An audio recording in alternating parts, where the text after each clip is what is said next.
Good afternoon, everybody, and welcome. This is the Star Podcast at the AAERT convention in St. Louis. I'm Deanna Oaks, and I'm here with Nathan Pickover from Transcribeme, and we're going to chit-chat a little bit about the industry and how Transcribeme works. Great. Good to see you, Nathan. Great to be here. Thank you for having me. Of course. So why don't you tell us a little bit about what you do? So I am Transcribeme COO. So I do make sure the trains run on time, help transcription production, get out the door, and just make sure our customers get the best quality transcripts they can. That's awesome and very succinct. I love it. You know exactly what you do. Been doing this for a little while, yeah. How'd you get into the industry? So I started out about 10 years ago joining Transcribeme. Back then we were just regular transcription business. And over the years we evolved into being much focused on, we call it the more complicated use cases. So helping companies train AI models, and now in the legal space where companies actually require super high accuracy. Yeah, definitely. I mean, that's the most important thing, Yep. right? That's Yep. it. So were you a transcriptionist or? No, I was not. I was just a tech person. Okay. Being in San Francisco in the tech scene, and I met the founders at a startup meeting, and seemed like a good idea at the time. So I said, "All right, let's join," and I did it. And here you are, now the Here I am, COO. 10 years later. Yeah, Yeah. Started out in sales, and now basically do a little bit of everything except for coding. Okay, yeah, coding is crazy. I can't do that. Oh my goodness. Yeah. Well, you know, I'm pretty good at yelling at developers. So I've gotten pretty good at that. yeah, I bet. It's like a different language. Coding is. Yeah. I have so much respect to the people that are just, it's Yeah. crazy. Yeah. I've seen like the 2 different keyboards and it's Oh, yeah, very yeah, intense for sure. So what is your, what's your greatest accomplishment as being a part of this 10-year, startup to now pretty big company? Yeah, well, we have thousands of workers that are working all over the world, 60% of which are North American.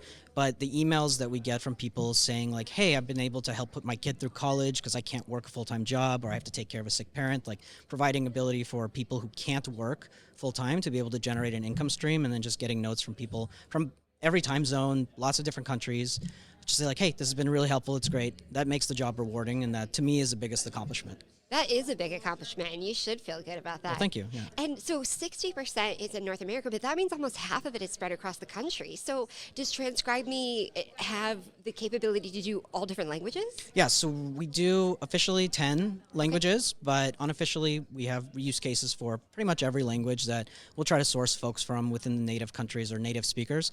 But a lot of the folks outside of the US are expats, so like we have people that are like surfer bums in Southeast Asia that just work 2-3 hours a day, or people that are living in Central Europe because of family or whatnot, but they're from the US, they native English speakers, and so they're just looking for side gigs. Or we have like people backpacking through the world that just log in, do a couple hours, make enough money to have fun for the day, and then log out. Oh my gosh, are you hiring?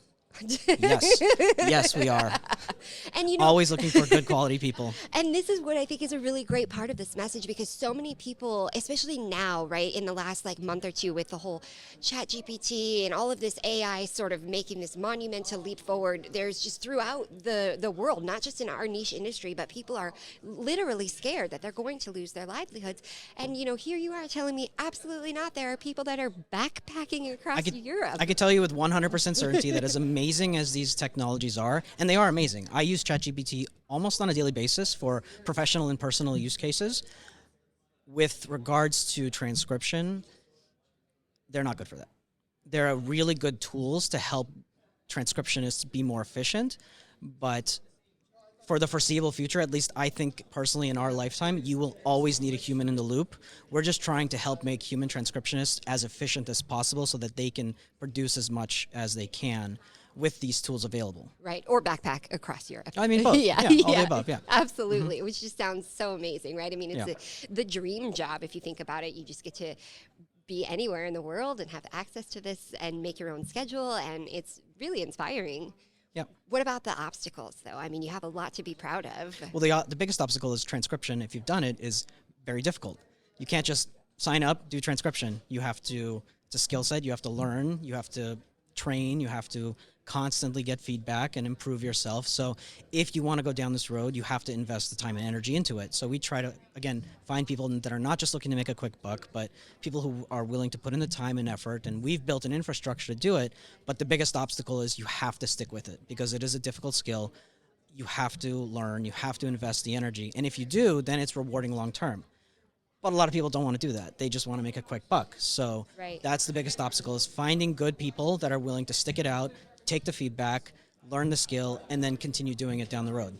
Because transcription it's difficult. It is. Yeah, it can be, especially when you're dealing with, medical terminology and, with like spondylolisthesis. I'm sorry, what? What'd you say? Yeah, exactly. What is it? Yeah. Bless you. Yeah. It's crazy how much of our language is just, Latin based and just really complex. So I definitely agree that there's some investment that you have to put into it, right?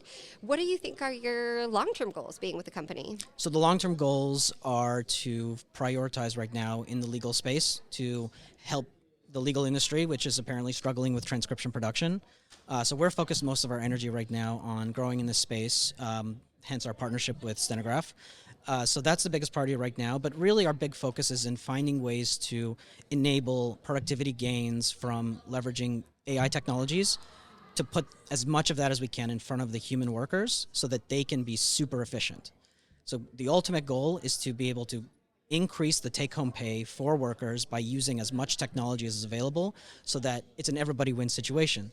Transcriptionists can make more money, customers can get files back faster, which is a win for both sides. Yeah, definitely. And it seems like everybody wants everything right now. I mean, I can't even watch a movie and go, how do I know that actor without literally picking up my phone? You're on IMDb during your watch. Exactly. I mean, it's just that instant gratification. So that is a really nice feature to be able to offer your clients for sure. Yeah. And I imagine that you've gotten a ton of positive feedback from clients in so 10 far, so different good. languages, it sounds like. Yep. What are they? Which languages? Yeah. So the biggest languages, in no particular order, English and all of its variants, including Scottish, which is maybe the most difficult language on the planet. Yeah. French, all flavors of French. Spanish, all dialects. Portuguese, Brazilian and European. Japanese, Mandarin, Cantonese, we'll consider that as one, even though they're separate. Hindi, Bengali, a few other Indian dialects as well, and a little bit of Vietnamese and Korean. Wow, that's awesome. Yeah. And so when it comes to creating those, putting that language into the database, is that a ton of work or is it pretty easy to do? I mean, how do you even go about that? Well, so we built a platform that essentially helps take in audio and direct it to the right human workers and to help them train, learn, get paid, get recruited to do other tasks. It's all automated.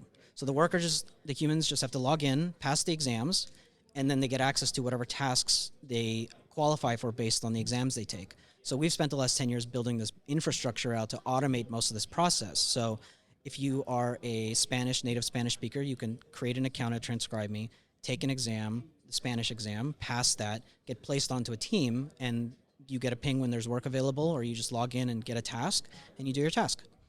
That's amazing. It seems so simple. It's not. Well, you do a great job. It's really complicated. Making it seem like it's simple. It's been 10 years of development. Yes. Right. But I mean, the end product now, it feels like, is definitely. So what's the exam process?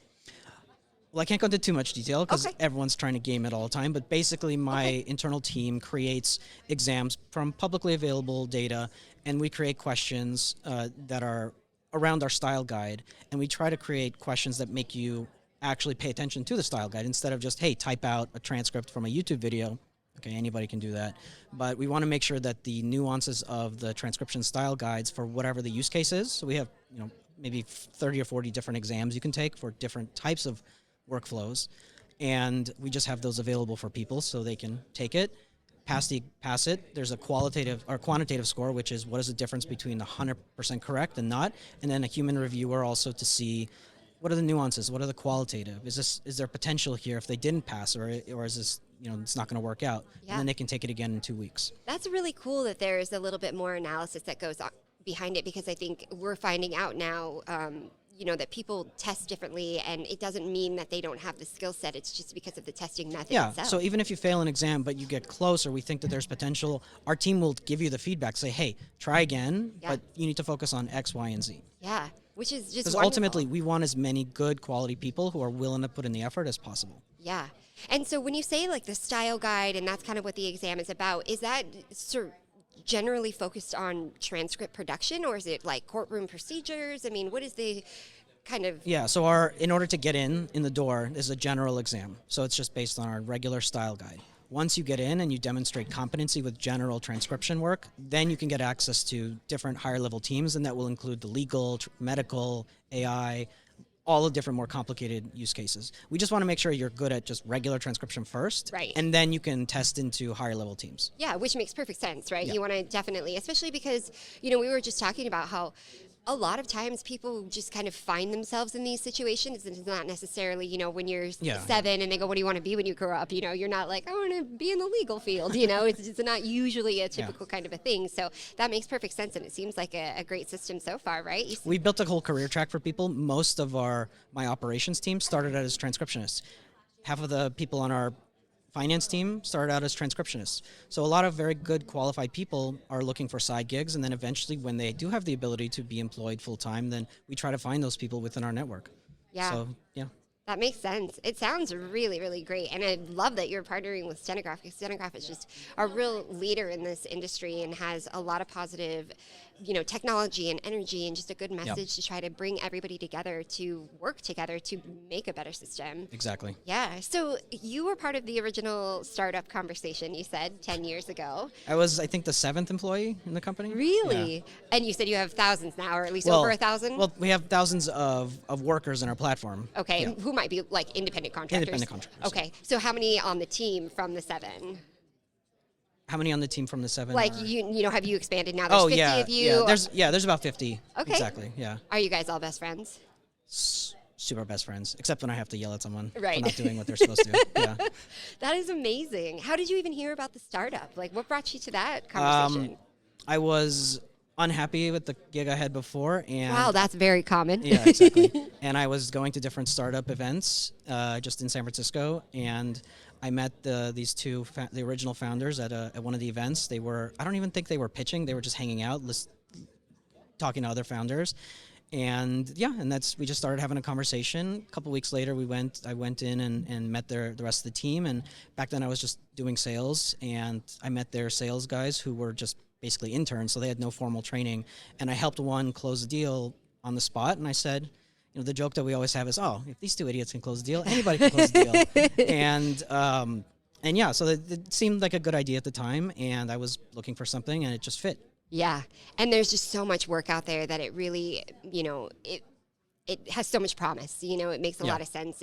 People, I think, in this industry are oftentimes scared that they are not going to have work, but it's in fact the opposite, right? Like we were just saying, that work is not going away. It's so especially in the legal field and the medical field, what we're seeing is that it's accelerating the amount of work. Everything I'm hearing is that there's so much work out there available, especially because stenographers and court reporters are retiring and there aren't enough people filling in. So there's just incredible opportunities for people and technologies to come in and to help the industry fill the market need for transcription production. Yeah. And with the court systems and the way they have it set up, you need humans in the loop. That will never change. Right. So as long as we can empower the human workers to be as efficient as possible, then again, it's a win-win for everyone. So we just have to figure out how to make that work and then rock and roll from there. Yeah, absolutely. And I love the empower. I don't think anybody has said that yet, but that's absolutely what it is. And I can feel that energy from There's you. definitely some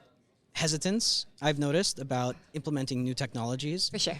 But what we're seeing is that as long as you have the right approach to it, that you can produce more volume faster with leveraging these technologies. Yeah. So from our side, it's an opportunity for people. For sure. And as long as the industry moves into that direction, then there's enough for everybody out there. Right. There is absolutely enough. And I would even venture to say of food and money and everything else, right? There is enough out there for sure. Exactly. So do you find yourself wanting to, you know, go to, what do they call those, high school fair, college fairs or anything like that? I mean, do you guys do any sort of that outreach? Are you interested in reaching out to the youth? So we've built a pretty good reputation in the work from home community. So we do a lot of online postings and things like that. So a lot of the traffic that we get from workforce is organic at this point.